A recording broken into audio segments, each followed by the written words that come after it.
మన దేశంలో హిందూ సాంప్రదాయంలో శుభకార్యాలకు ముహూర్తం అనేది ఆచారంగా వస్తుంది. శుభ ముహూర్తాలు లేనిదే హిందూ సాంప్రదాయంలో ఎలాంటి శుభకార్యాలు జరగవు.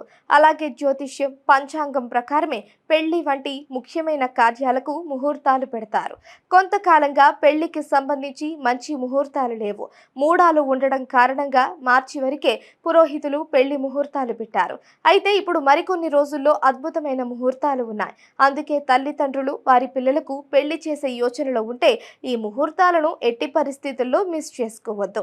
జూన్, జూలై 2 నెలల్లో పెళ్లి ముహూర్తాలు ఉన్నట్లు పండితులు చెబుతున్నారు. జూన్ 29, జూలై 9, 11, 12, 13, 14, 15 తేదీల్లో శుభ ముహూర్తాలు ఉన్నాయని తెలిపారు. అయితే తర్వాత వచ్చే చాతుర్మాస్యం కారణంగా ఆగస్టు నుంచి అక్టోబర్ వరకు మళ్లీ శుభ ముహూర్తాలు లేవని చెబుతున్నారు. మళ్లీ నవంబర్, డిసెంబర్ నెలల్లోనే పెళ్లి వంటి శుభకార్యాలకు ముహూర్తాలు ఉన్నాయట. అందువల్ల మీ ఇంట్లో ఎవరికైనా పెళ్లి చేయాలని భావిస్తే ఈ ముహూర్తాలను ఖచ్చితంగా గుర్తుపెట్టుకోండి. మంచి రోజు ఫిక్స్ చేసుకొని పెళ్లి పనులు మొదలు పెట్టుకోవచ్చు. మళ్లీ ఈ తేదీలు దాటిపోతే మళ్లీ మంచి ముహూర్తం కోసం వేచి చూడాల్సి ఉంటుంది.